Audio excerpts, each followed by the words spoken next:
Herkese merhabalar, kanalıma hoş geldiniz. Bugün sizlere sadece 2 beze ile hazırlayabileceğiniz kat kat tel tel ayrılan ıspanaklı börek tarifimle geldim. Sizleri çok bekletmeden hemen tarife geçiyorum.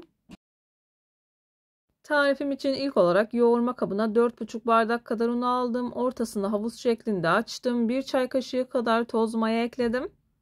Üzerine yaklaşık 1 bardak kadar ılık su ekledim. Yavaş yavaş hamurumu yoğurmaya başlıyorum. Suyu azar azar kontrollü bir şekilde eklemeye özen gösterin. Ben bu tarif için toplamda 2 bardak kadar su kullandım.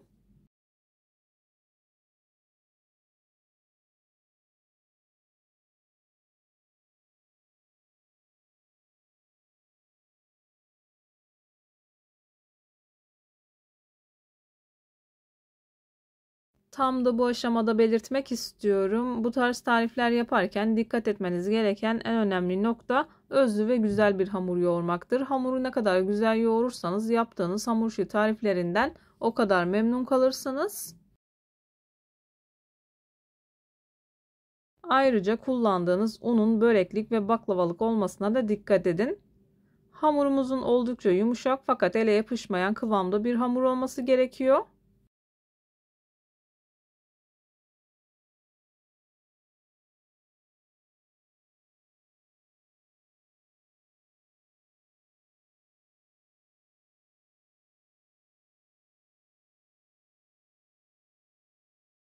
Hamuru bir süre yoğurma kabında yoğurup toparladıktan sonra masaya alıyorum.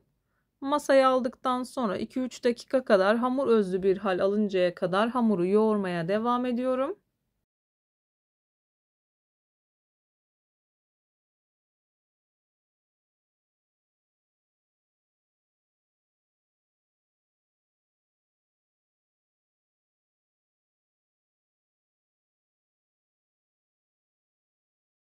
Ben hamurumu yoğurmaya devam ederken buraya kadar gelmiş olan siz değerli takipçilerimden her zaman olduğu gibi ricam yoruma kalp olur, emoji olur veya tarifim hakkında farklı bir fikriniz varsa bunu da benimle paylaşabilirsiniz. Ayrıca videolarımı sevdiğiniz kişilerle de paylaşarak bana bu şekilde destek olabilirsiniz.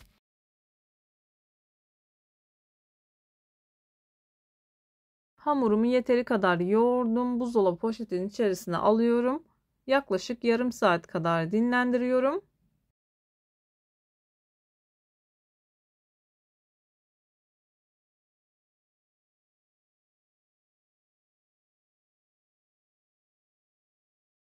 Hamuru yarım saat kadar dinlendirdim. Tezgaha biraz un serptim.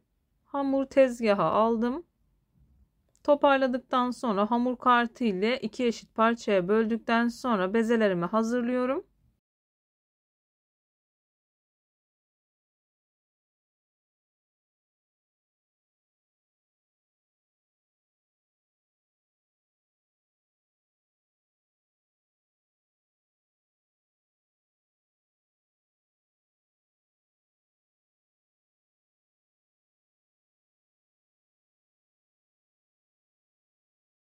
Bezeleri hazırladıktan sonra üzerini kapatıyorum. 10 dakika kadar dinlendiriyorum. 10 dakika kadar dinlendirdim. Bir tane bezeyi kenara aldım. Üzerini kapattım. Diğer bir bezeyi elimle biraz büyüttükten sonra merdane yardımı ile biraz açıyorum. Daha sonra oklava ile devam ediyorum. Dilerseniz sadece merdane, sadece oklava kullanabilirsiniz.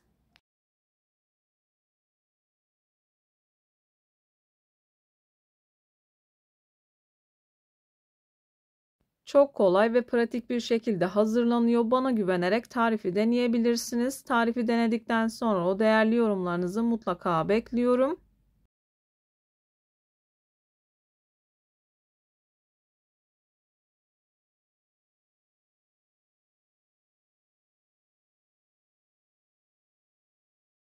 Açarken çok aşırı un kullanmamaya dikkat edin. Sadece hamurun masaya yapışmasını engellemeniz yeterli olacaktır.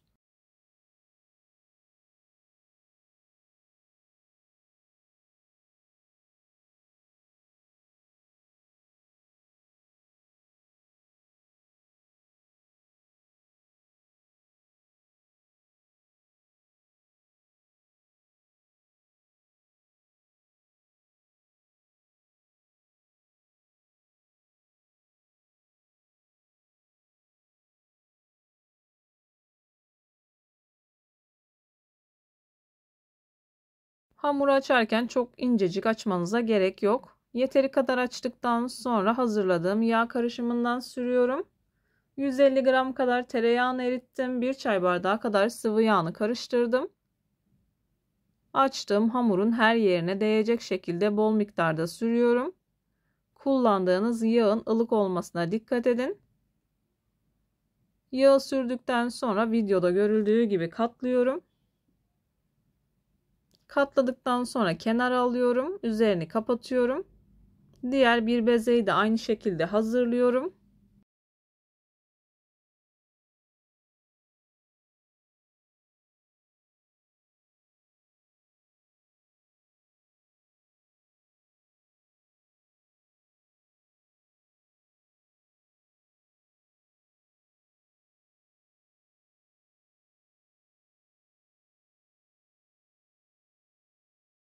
Videolarımda yapmış olduğum tariflerin elimden geldiği kadarıyla püf noktalarını vermeye çalışıyorum. Ama yine de aklınıza takılan herhangi bir şey olursa yorumlara yazarsanız gördüğüm zaman sizlere dönüş sağlarım. Yine aynı zamanda videonun altındaki açıklama kısmına malzeme listesini tam not olarak ekleyeceğim. Dilerseniz oradan da bakabilirsiniz.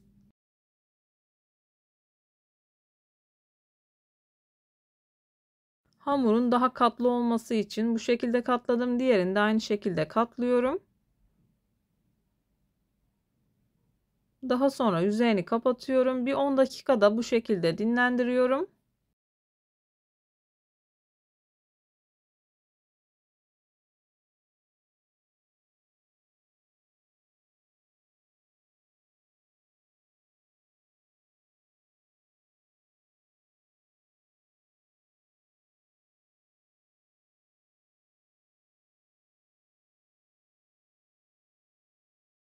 İçerisindeki katı yağ tamamen dondu. Çok güzel bir şekilde dinlendi.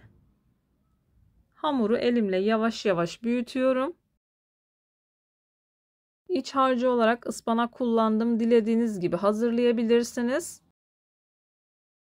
Ben yarım kilo kadar ıspanağı güzelce yıkadıktan sonra 2 saat kadar süzgeçte beklettim. Süzgeçte beklettikten sonra minik minik doğradım. Daha sonra üzerine çeyrek çay bardağı kadar sıvı yağ, 1 kase lor peyniri, tuz ve karabiber kullandım.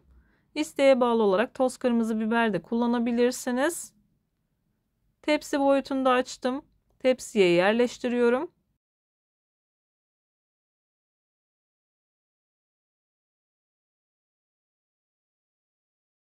Dışı çıtır çıtır, içi kat kat yumuşacık oluyor.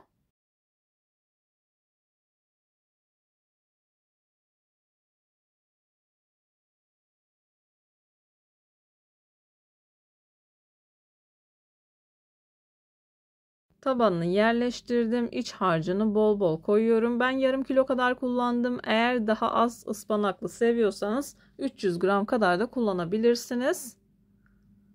Bol miktarda yağlı lor kullandım. Diğer hazırladığım katı da üzerine kapatıyorum. Üzerine kullandığım tereyağından biraz sürdüm. Daha sonra bir tane yumurta sarısının içerisine 1 tatlı kaşığı kadar süt ekleyip karıştırdım. Böreğin üzerine dikkatli bir şekilde sürüyorum. Bu arada fırınımı 170 dereceye ayarladım. Önceden ısıtılmış 170 derecelik fırında altı üstü güzelce kızarıncaya kadar böreğimi pişiriyorum. Bu arada hazırlamış olduğunuz böreğin daha pufuduk pufuduk olmasını istiyorsanız bir 15 dakika kadar tepsi mayası yapabilirsiniz. Üzerine yumurta sarısı sürüyorum. Biraz çörek otu ve susam serpiyorum.